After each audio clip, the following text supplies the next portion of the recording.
देखा चेक? क्या मामला है? गौरीपुर के मशहूर जमींदार त्रिदेवेंद्र नारायण की चिट्ठी है। क्या लिखा है? सुनो। कुमार त्रिदेवेंद्र नारायण के आदेशानुसार मैं ये पत्र लिख रहा हूँ। उन्होंने आपका नाम सुना है, किसी ज़रूरी मामले में आपसे परामर्श करना चाहते हैं। जितनी जल्दी हो सके आप फौरन यहाँ आ जाइए। खर्च के बाबत 100 रुपये पेशगी भेज रहा हूँ। आप कब और किस ट्रेन से आ रहे हैं तार से बताएं। स्टेशन पर आपके लिए गाड़ी का बंदोबस्त रहेगा। धन्यवाद। रुद्र प्रसाद, पीए कुमार त्रिदेवेंद्र नारायण। जरूरी मामला क्या है? कुछ लिखा ही नहीं है। लेटर हेड या हैंड राइटिंग से तुम कुछ अंदाजा लगा सकते हो? तुम तो इस सब में भी माहिर हो। जहां तक जमींदारों के बारे में मुझे मालूम है, मुझे लगता है कि त्रिदेवेंद्र नारायण ने रात को सपना देखा है जहां उनके पालतू हाथी को पड़ोस का जमींदार उठा ले गया। इसीलिए फौरन जासूस को बुला रहे। नहीं, मजाक छोड़ो। इतने रुपए ऐसे कोई नहीं भेजता। जरूर कोई गड़बड़ है। यही तो तुम लोगों में कमी है। जब कोई अमीर बीमार पड़े तो तुम्हें लगता है कि उसकी बीमारी भी भारी भरकम है, लेकिन बात असल में बिल्कुल उल्टी है। अमीरों की छोटी सी छोटी फुंसी पर भी डॉक्टर आते हैं, लेकिन गरीबों की जब तक सांस हलक तक ना आए, डॉक्टर हकीमों का नाम भी नहीं लेते। खैर, इरादा क्या है? जाओगे गौरीपुर? जब बेकार ही बैठे हैं, चलो घुमाते हैं। और कुछ नहीं तो एक नई जगह देख लेंगे। और तुम तो गौरीपुर गए नहीं ना कभी।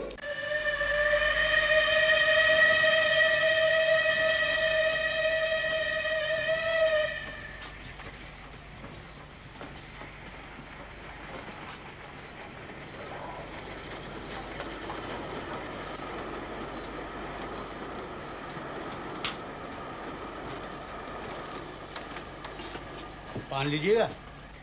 जी मैंने कहा पान लीजिएगा। लीजिए ना, इसमें तंबाकू नहीं है। नहीं, मुझे तंबाकू से परहेज नहीं, बस मन नहीं कर रहा। मैं बैठ सकता हूँ? आप ये पान नहीं खाते। आप दोनों साथ में जा रहे हैं? जी। कहाँ तक जा रहे हैं आप लोग? जी आप हम कहाँ जा रहे हैं? जी मैं तो अगले स्टेशन पे उतर जाऊंगा। हम बस उसके बाद ही उतरेंगे। मतलब बदलापुर? लाइए आपके पान का मुलाहिजा किया जाए। हाँ? जरूर।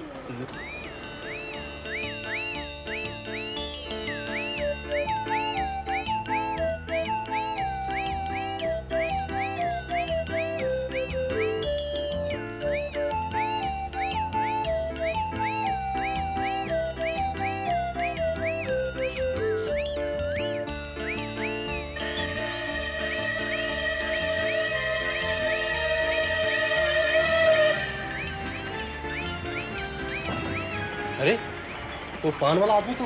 दूसरे कंपार्टमेंट में चढ़ गया, यही ना? हाँ।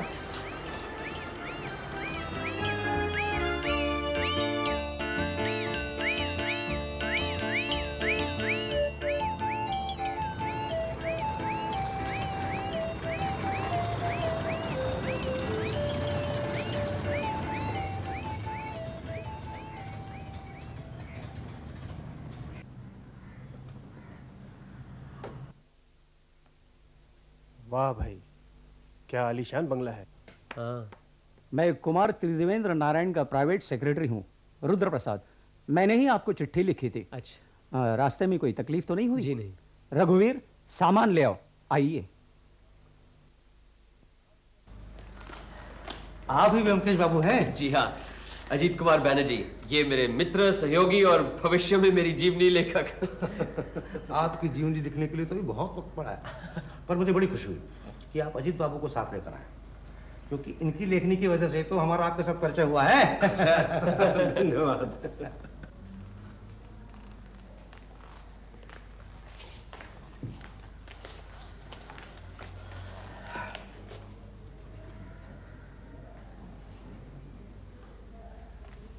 आपके लिए कुछ और नाश्ता, शरबत? जी नहीं, धन्यवाद।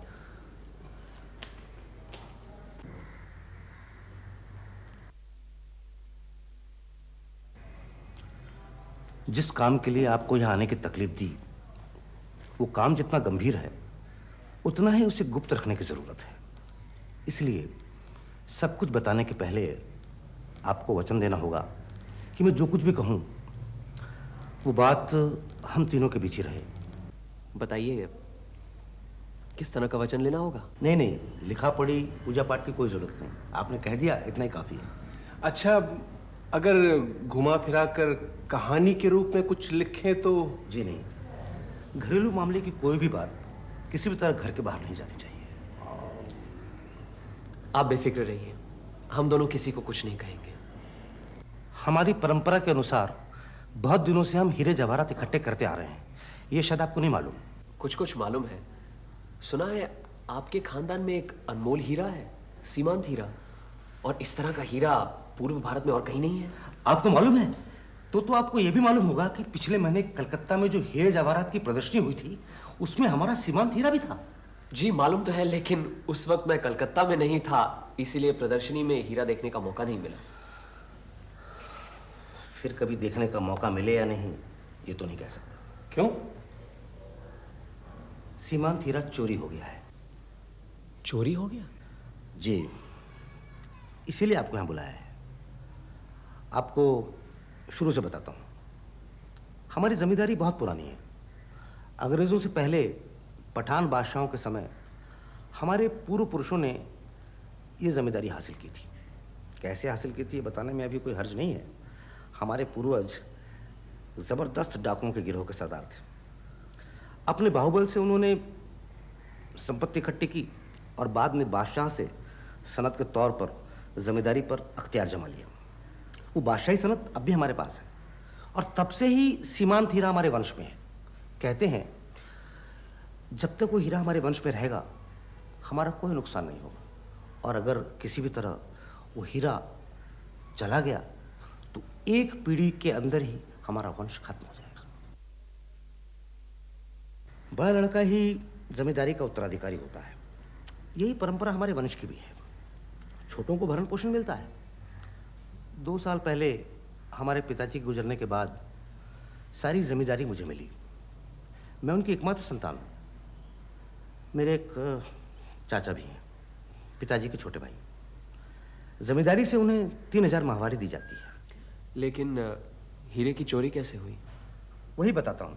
हीरों की प्रदर्शनी में मैं खुद स्पेशल बोगी बुक कराकर सीमांत हीरा कलकत्ते ले गया था। नुमाइश का इंतजाम सरकार के जिम्मे था, इसलिए चोरी के डर की कोई बात ही नहीं थी। इसके अलावा हीरा जिस ग्लास के केस में रखा था उसकी चाबी सिर्फ मेरे पास थी। नुमाइश 7 दिन चली। 8वें दिन वो हीरा लेकर मैं वापस यहाँ आ गया। यहाँ आकर पता चला हीरा तो चोरी हो गया, और उस हीरे के बदले जो लेकर आया था वो कांच का टुकड़ा था, जिसकी कीमत शायद 200 भी नहीं। चोरी का पता लगने के बाद सरकार को या फिर प्रदर्शनी वालों को या पुलिस को खबर नहीं दी? नहीं। क्यों?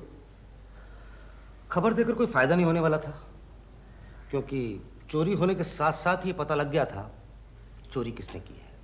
किसने की? हमारे चाचा ने।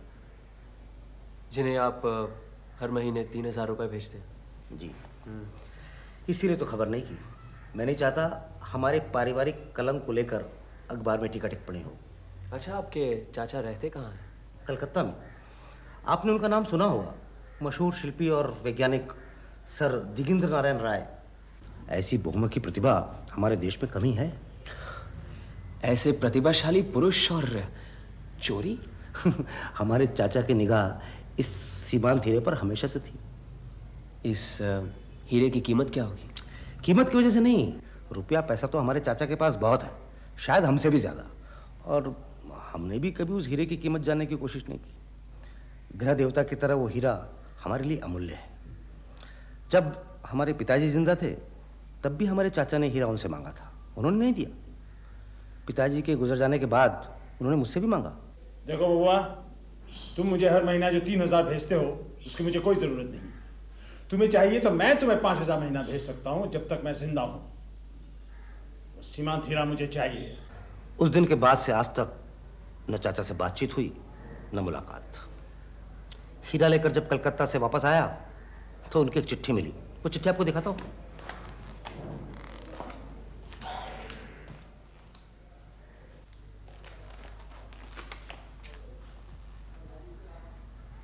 बुरा मत मानना, तुम लोग हीरा देना नहीं चाहते थे, इसलिए मैंने खुद ही हासिल कर लिया।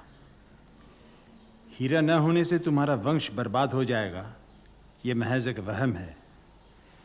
ये सिर्फ हमारे पूर्वजों की एक चाल थी, जिससे कोई इसे बेचने की हिम्मत न करे। सीमांत हीरा मेरे पास सुरक्षित है, शुभेच्छा सहित। चिट्ठी मिलते ही मैं हीरा लेकर जौहरी के पास दौड़ा। जांच पड़ताल के बाद पता चला कि वो हीरा तो नकली है, लेकिन दिखने में बिल्कुल असली हीरे जैसा। मैं आपको अभी दिखाता हूं। कैसा लग रहा है?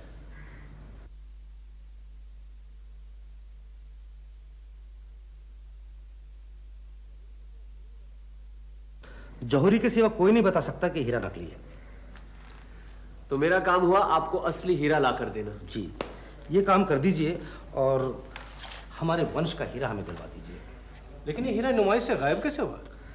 उस झमेले में जाने की कोई जरूरत नहीं। जैसे भी हो, कैसे भी करके हमारा सीमांत हीरा हमारे कब्जे में आ जाना चाहिए। कितना भी खर्चा हो, मैं खर्च करने को तैयार हूँ, उसकी चिंता आप मत कीजिए। लेकिन व्योमकेश बाबू, एक शर्त है। शर्त तो नहीं, विनती समझ लीजिए कि बात अखबार तक नहीं पहुंचनी चाहिए। अच्छा, कब तक हीरा मिलने से आप खुश होंगे? कब तक? मतलब आप हीरा दिलवा देंगे? ये तो बहुत मामूली बात है। मैंने तो सोचा था कोई बहुत ही पेचीदा मामला होगा। खैर, आज शनिवार है, अगले शनिवार तक आपको असली हीरा मिल जाएगा। चले?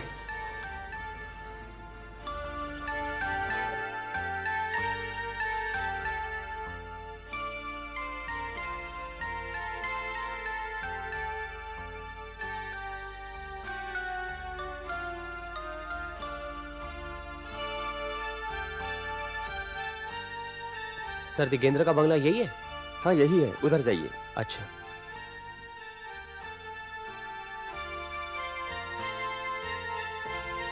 अजीत, हाँ? हर चीज ध्यान से नोट करना। ठीक है। नौकरी के लिए आया? हाँ। भी इधर जाओ।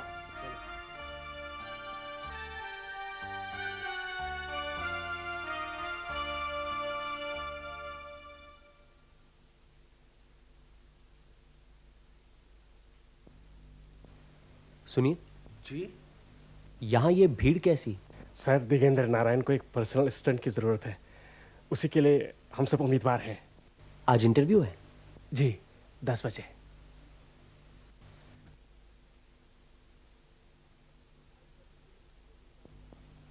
आज सर दिगेंद्र किसी जरूरी काम से बाहर जा रहे हैं, इसलिए आज का इंटरव्यू कल होगा, इसी वक्त ठीक 10 बजे। अगर आप लोगों ने अपनी एप्लीकेशन नहीं दी है तो हमें दे सकते हैं।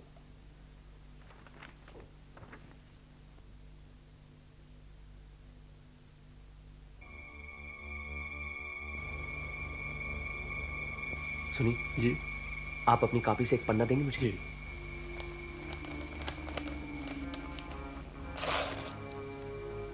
एक और प्लीज। किस लिए?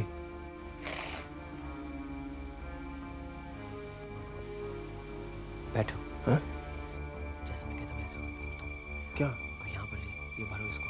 एप्लीकेशन? हाँ, पर्सनल सेक्रेटरी के हाँ? लिए एप्लीकेशन। लिखते जाओ। लेकिन इसका क्या फायदा? और अपना नाम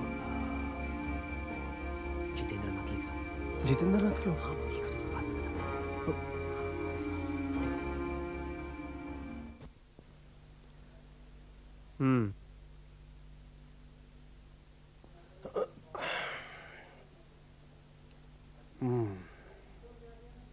अच्छा ब्योमकेश, नैतिक दृष्टि से ये जो हम काम कर रहे हैं, क्या सही है?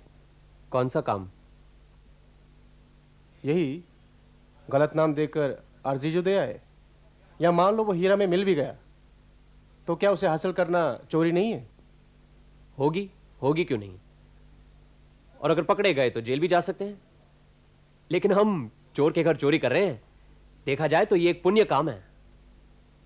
लेकिन कानून की नजर में झूठ झूठ है और चोरी चोरी। हाँ है, सजा भुगतनी पड़ी तो भुगतेंगे, लेकिन मेरे ख्याल से ऐसी नौबत नहीं आएगी।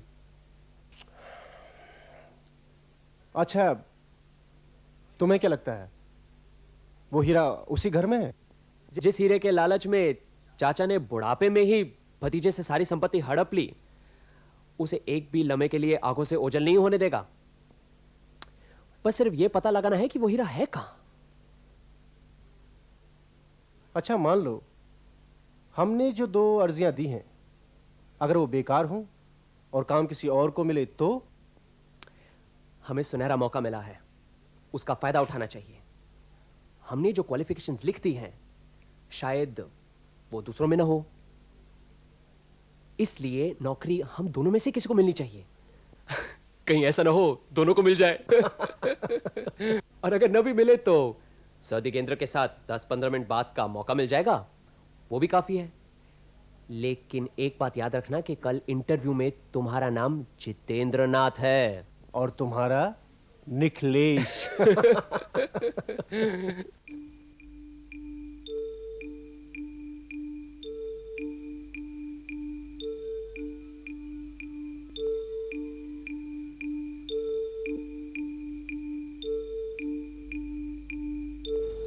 भूपेंद्र,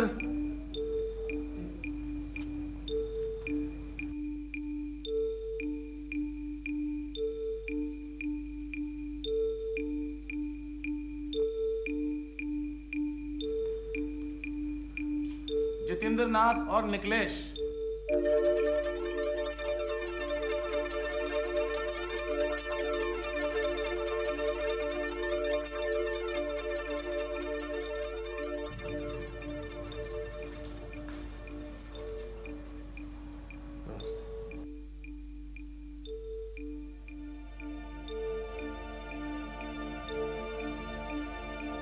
विजय सिंह, जी हुजूर। दरवाजा बंद कर दो, बाहर खड़े रहो।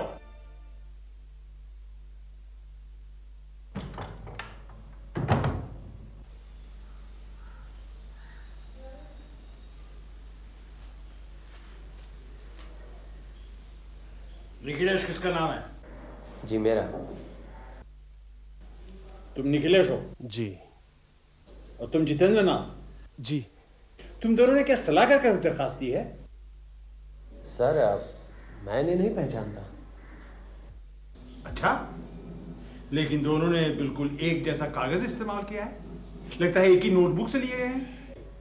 सर नोटबुक तो सब एक जैसी होती हैं। तुम एमए पास हो? जी। कलकत्ता यूनिवर्सिटी से? जी। कलकत्ता यूनिवर्सिटी के पिछले 10 साल के एमए रिजल्ट्स मेरे पास हैं। तुमने किस साल पास किया? इसी साल, पिछले महीने ही नतीजा निकला है। इस साल का नतीजा इस फाइल में नहीं है। शॉर्ट हैंड और टाइपिंग की जो स्पीड लिखी है, उम्मीद है वो भी एमए डिग्री की तरह ठीक होगी। Yes sir. मेरे हिसाब से तुम ही एक कैंडिडेट हो जो सब तरह से फिट हो। बैठो। Ajit Babu. Yes sir.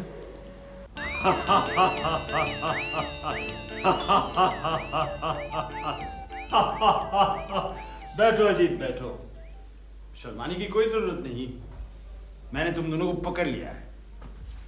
Sir Digendra Narayan को धोखा देने की धृष्टता देखकर मुझे मजा आ रहा है।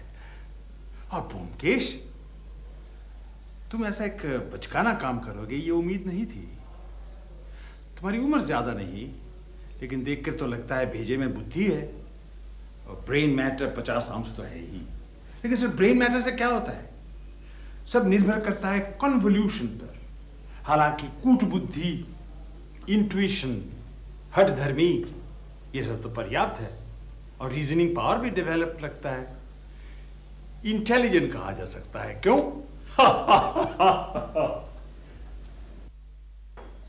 और मेरे भेजे में कितना ब्रेन मैटर है जानते हो? 60 आउंस, तुमसे 10 आउंस ज्यादा। यानी कि एक गोरीला और आम इंसान की बुद्धि में जो अंतर है, वही है तुम्हारी और मेरी बुद्धि में। तो मैं अगर इंसान हूं तो तुम क्या हुए? बबुआ ने तुम्हें भेजा है, कुमार त्रिदेवेंद्र नारायण, हीरा हासिल करने के लिए। तो क्या तुम 50 आउंस ब्रेन मैटर लेकर वो कर पाओगे? क्या बात है ब्योमकेश, बिल्कुल ठंडे पड़ गए। पंडित बनकर भगवान चुराने आए हो, तो क्या ये चोरी कर पाओगे? 7 दिन के अंदर कुमार त्रिदेवेंद्र नारायण को ये हीरा वापस ला कर दूंगा, ये वचन देकर आया हूं मैं। अच्छा, 7 दिन के अंदर? अरे वाह वाह, क्या बात है। तो कैसे करोगे ये चोरी? हमें भी तो कुछ पता चले। तुम्हें मालूम है, अभी धक्के मार के तुम्हें बाहर फेंकवा सकता हूं। जेल की हवा खाओगे वो अलग। फिलहाल तो आपकी बातों से यही लगता है कि हीरा इसी मकान में है। हाँ है, इसी मकान में है, लेकिन तुम उसे ढूंढ पाओगे? भेजे में है इतनी समझ? आपके हिसाब से 50 आउंस ग्रे मैटर तो है ही, मेरे लिए इतना ही काफी है। अपने आप को बहुत बड़ा 30 मार खां समझते हो ना? तुम जैसा डिटेक्टिव दूसरा नहीं है इस भारतवर्ष में। तुम यहाँ के ब्रतियों हो क्या? मैं यहाँ निकलेश बनकर जरूर आया था, लेकिन अब ब्योमकेश हूं, सत्यान्वेषी, सत्य की खोज करने वाला। सत्यान्वेषी, चलो ठीक है, देखते हैं कौन कितने पानी में है। इस घर में तुम्हें पूरी आजादी है, जहां चाहो जाओ, कोई नहीं रोकेगा। 7 दिन के अंदर हीरा निकालो के जुबान दी थी ना, मैं तुम्हें 7 साल का वक्त दे रहा हूं। ढूंढो हीरा एंड बी डेड। उजले सिंह, इन दोनों को पहचान लो। मैं घर में हूं या ना हूं, ये दोनों घर में कहीं भी आ जा सकते हैं। 7 साल तक इन्हें कोई रुकावट नहीं होनी चाहिए, समझे? तो खड़े क्यों? जाओ।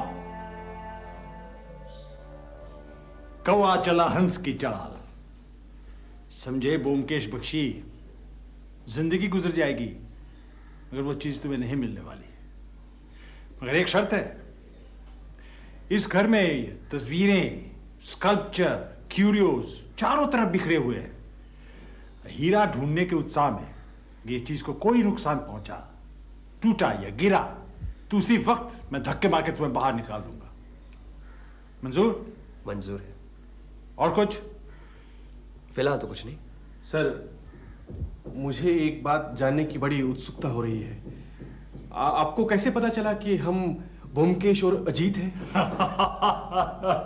उजले सिंह, सचिन को बुलाओ। जी हुजूर। क्यों Byomkesh Bakshi, as detective of India, इनके सवाल का जवाब दे सकते हो? नमस्कार सर, नमस्कार नमस्कार। इनसे मिलिए, ब्योमकेश बख्शी, अजीत बैनर्जी। हम मिल चुके हैं सर।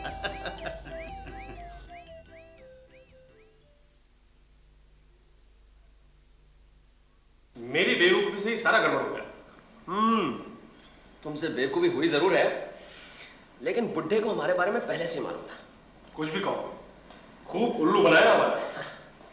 बुड्ढे की भी एक कमजोरी मेरी पकड़ में आ गई है। मुझे लगता है इसी से काम बन जाएगा, वरना हमारा कामयाब होना मुश्किल था। कामयाब? तुम्हें क्या लगता है कि तुम कामयाब होगे? मुझे तो पूरी उम्मीद है। हाँ, अगर बुड्ढा धक्के मारकर हमें घर से बाहर निकालता तो बात और होती, लेकिन अब उसकी कमजोरी पकड़ में आ गई है, उसी से हम अपना काम पूरा कर लेंगे। अरे कैसी कमजोरी? मुझे तो कोई कमजोरी नजर नहीं आई, बल्कि लगा बुड्ढा तो लोहे की तरह सख्त, ताकतवर और पुख्ता है। कमजोरी है, बहुत तगड़ी कमजोरी है, और इसी की वजह से हमें अपना रास्ता निकालना है। अक्सर देखा है कि बड़े लोगों में ये कमजोरी ज्यादा नजर आती है। जो जितना ज्यादा अक्लमंद होता है ना, उससे 4 गुना ज्यादा उसमें अक्लमंद होने का घमंड होता है। इसीलिए अक्लमंद होते हुए भी वो बेवकूफ बन जाते हैं। साफ साफ बताओ, मामला क्या है? सर दिगेंद्र नारायण को अति बुद्धिमान होने का काफी घमंड है। मैंने सोचा क्यों ना उनके घमंड पर वार किया जाए, और वही मैंने किया। बुड्ढे ने भपके में आकर घर में घुसने की आजादी दे दी। इससे अपना आधा काम तो हो गया, बाकी क्या बचा? हीरे को ढूंढ निकालना, वो भी हो जाएगा। तुम क्या फिर वहां जाओगे? अरे जाएंगे क्यों नहीं, यही तो सुनहरी मौका है। मौके का फायदा नहीं उठाएंगे? आप गए तो वो बेटा उजले सिंह पेट में खुखरी घुसा देगा। मैं नहीं जाने वाला। अरे ये कैसे हो सकता है? एक साथ मैदान में उतरे हैं, साथ ही चलेंगे। हाँ?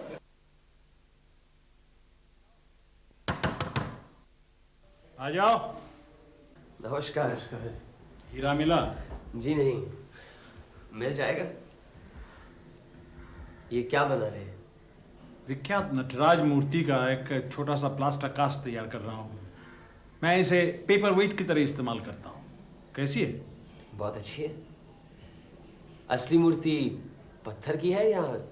मैंने संगमरमर की एक 10 फुट ऊंची मूर्ति बनाई है। फिलहाल वो पेरिस में है। पेरिस में? Louvre museum. क्या मैं इसे देख सकता हूँ? देखो। इसे आप खुद ही मोल्ड करते हैं? और कौन करेगा? क्या ये बाजार में मिलती है? बाजार में मिलती तो क्या खरीदते? हाँ, क्यों नहीं, मैं भी और भी बहुत से लोग खरीदते। कैसे आना हुआ? बस यूं ही घूम घाम कर सब काम खत्म हो गया था, सोचा एक बार आपसे भी मिलते जाएं। शाम को फिर एक बार आऊंगा। बड़े बेवकूफ किस्म के आदमी हो जी। अभी टूट जाता तो? कोई भी चीज टूटी तो उसी वक्त घर से निकाल दूंगा। जी मुझे बहुत अफसोस है। I am so sorry. आइंदा सावधानी बरतूंगा। ये सब नाजुक कलाकृतियां हैं, इन्हें कोई अनाड़ी की तरह हाथ लगाने से मैं आग बबूला हो जाता हूँ। जी आपका कहना बिल्कुल ठीक है। I am sorry again. अच्छा तो चलते हैं। क्या क्या अभी आए अभी चल दिए? नहीं, एक जरूरी काम याद आ गया। इंपीरियल लाइब्रेरी जाना है। तो शाम को आ रहे हो ना? जी जरूर। ठीक है, आगे चाय पीने हमारे साथ। जी थैंक यू। नमस्कार।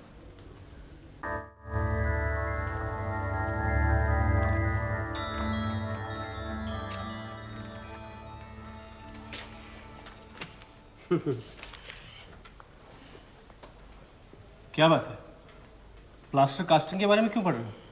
तुम्हें तो मालूम है मेरी दिलचस्पी हर चीज में होती है। लेकिन कोई बात तो होगी। सर दिगेंद्र ने ठीक ही कहा था। प्लास्टर ऑफ पेरिस की मूर्ति तो कोई भी बना सकता है, बहुत आसान। मैं भी? हाँ तुम भी। पहले प्लास्टर ऑफ पेरिस के चूरे को पानी में डालकर उसे दही जैसा गाढ़ा करो। फिर उसे मोम या मिट्टी के सांचे में डाल दो, उसमें भर दो। 10 मिनट के अंदर वो जमकर सख्त हो जाएगा, उसे निकाल दो, मूर्ति तैयार। मुश्किल काम है सांचा बनाना। अब इस सांचे में अगर प्लास्टर ऑफ पेरिस डालते समय आप सुपारी जैसी छोटी सी चीज छुपा दो तो वो मूर्ति में छिपी रह सकती है। मतलब सीमांत हीरा इसी तरह नटराज की मूर्ति में? आई बात समझ में? चलो।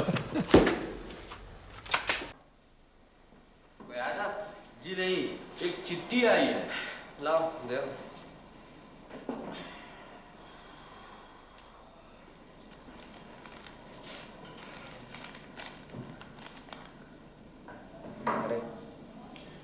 गौरीपुर से त्रिदेवेंद्र नारायण आ गए हैं, ग्रैंड होटल में है। वो तो आएंगे। वादे के मुताबिक शनिवार को उन्हें सीमांत हीरा मिल जाना चाहिए।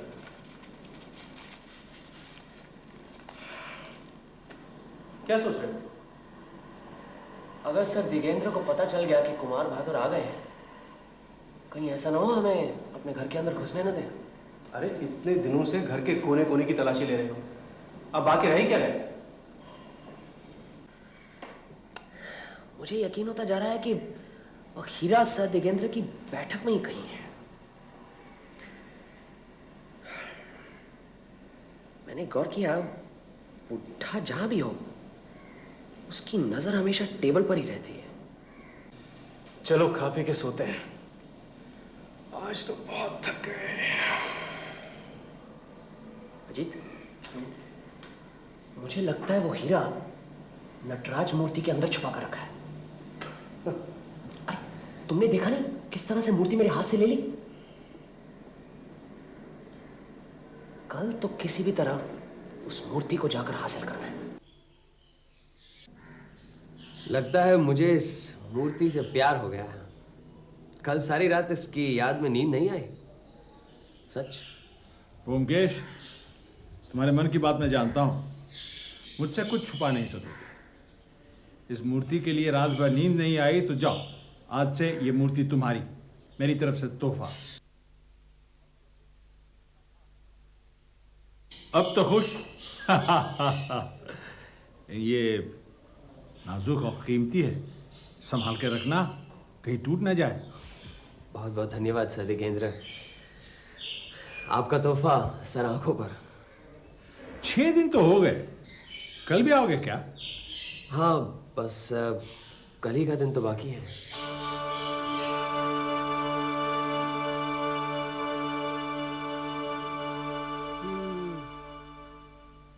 हार गए जीत।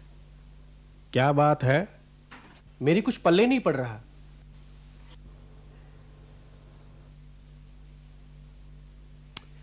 मुझे पूरी उम्मीद थी कि हीरा इसी नटराज के अंदर है। अच्छा बताओ, इतनी अच्छी जगह कहीं मिल सकती है? हीरा आंखों के सामने टेबल पर है, लेकिन किसी को कुछ पता नहीं। अपनी सबसे प्यारी चीज बिल्कुल अपनी आंखों के सामने ही पड़ी है। सर दिगेंद्र ने यह खुद बनाया है। इसीलिए हीरा इसके अंदर छुपाना उनके लिए कोई बड़ी बात नहीं है। आज ठान का निकला था कि कैसे भी हो यह मूर्ति चुरा कर ही लाऊंगा, लेकिन बुढ़े ने सारे इरादों पर पानी फेर दिया और मूर्ति मुझे खुद भेंट कर दी। चले पर नमक छिड़कने में उस्ताद है बुढ़ा। अब फिर नए सिरे से सब शुरू करना पड़ेगा। अब क्या शुरू करोगे? बस एक ही दिन तो बाकी है। उधर कुमार बहादुर कलकत्ते आ गए हैं, कहां से दूंगा उनका सीमांत हीरा? लगता है सर दिगेंद्र ने बाजी जीत ली। लेकिन उन्होंने मुझे ये मूर्ति दी क्यों? एक काम करते हैं,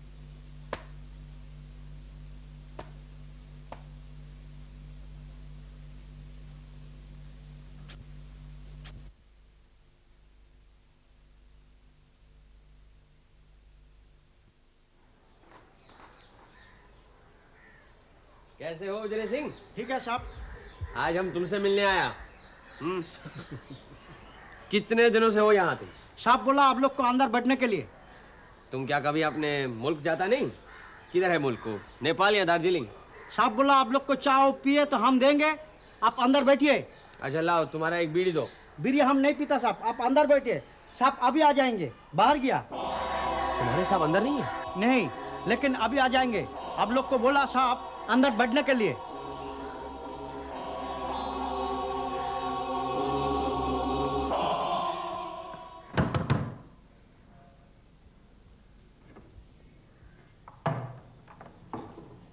हाँ है ब्योमकेश बख्शी।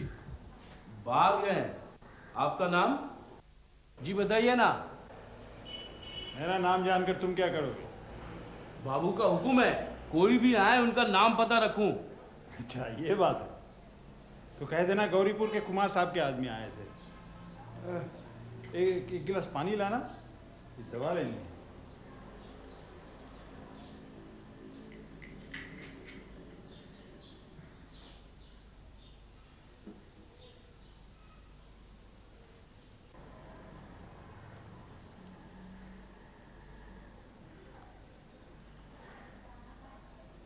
तो मैं जाता हूँ, कह देना बाद में मुलाकात होगी।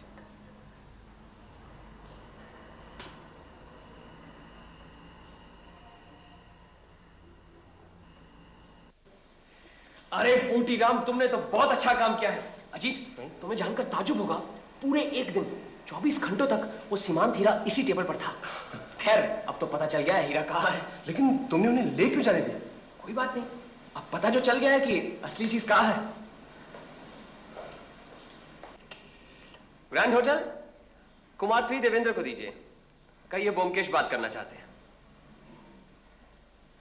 हाँ कुमार बहादुर जी, ब्योमकेश, कल सुबह 10 बजे तक आपको अपना सीमांत हीरा मिल जाएगा। नहीं नहीं, आप 12 बजे की गाड़ी से ही जा सकते हैं। हाँ, 11 बजे आप आराम से होटल से निकल जाइए, मैं उसके पहले ही आ जाऊंगा। 100%। जी हाँ, निकल पड़िए जी। Bye bye.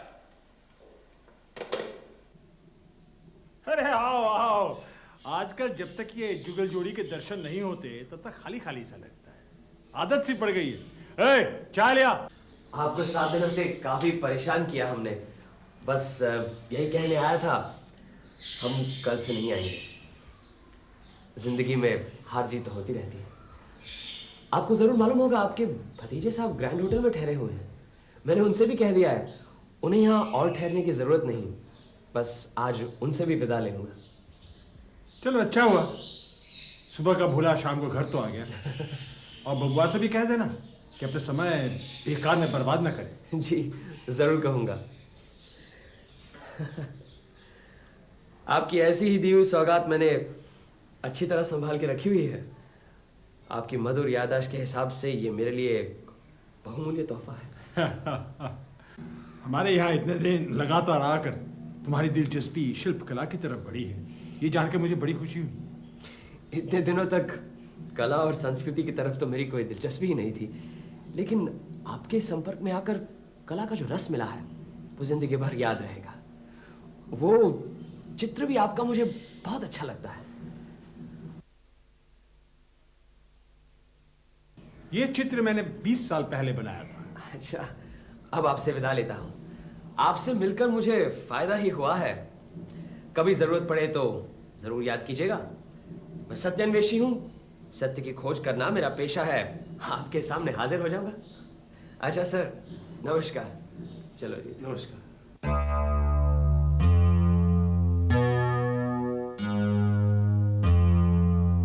आइए आइए ब्योमकेश बाबू, आपने तो कमाल कर दिया। कहाँ है हमारा सीमांत हीरा? ये लीजिए। ये तो हमारे चाचा जी के संगमरमर की बनाई हुई नटराज की मूर्ति की नकल है। हीरा कहाँ है? इसी के अंदर। इसके अंदर? जी, लेकिन आपके जाने की सब तैयारी है ना 12 बजे की गाड़ी से? वो तो ठीक है ब्योमकेश बाबू, लेकिन ये लीजिए आपका सीमांत हीरा।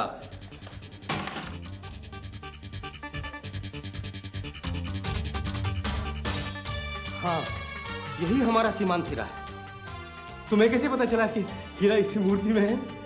सर, दिगेंद्र भी भाप गए थे कि मुझे पता चल गया, इसीलिए हमारे आंखों में धूल झोंकने के लिए उन्होंने मुझे मूर्ति दी। फिर ऐसी ही एक दूसरी मूर्ति लेकर वो कल हमारे घर आए और इससे बदल दी। ये तो मैंने अपने हस्ताक्षर बी इस पर किए थे। उसी से मुझे यकीन हो गया कि हो ना हो इसी मूर्ति के अंदर वो हीरा है। इसलिए कुछ देर पहले मैं किन शब्दों में अपनी कृतज्ञता प्रकट करूं? यहाँ से फौरन विदा हो। कहीं आपके चाचा ना को पता चल गया तो अभी यहाँ आदमकेंगे, फिर मामला चौपट। मैं तो जा ही रहा हूँ, लेकिन आप लोगों को इसकी चिंता बाद में। फिलहाल आप जितनी जल्दी हो सके गौरीपुर पहुंच जाइए। हम चलते हैं। चलो Ajit, best of luck. Good bye.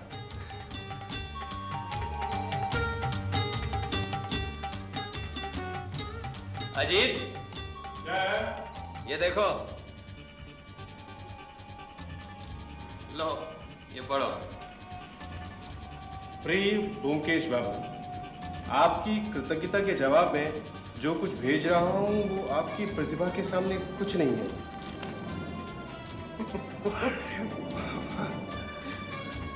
आगे बढ़ो। उम्मीद है भविष्य में फिर मुलाकात होगी। अजीत बाबू को भी मेरा धन्यवाद दीजिए। हमारी पहली मुलाकात में वो पूछ रहे थे सीमांत हीरा की कहानी घुमा फिरा कर लिखे तो क्या मुझे आपत्ति होगी। तब मैंने ना कहा था। आप मुझे कोई ऐतराज नहीं, नाम बदल कर कहीं भी छपवा सकते हैं। क्यों?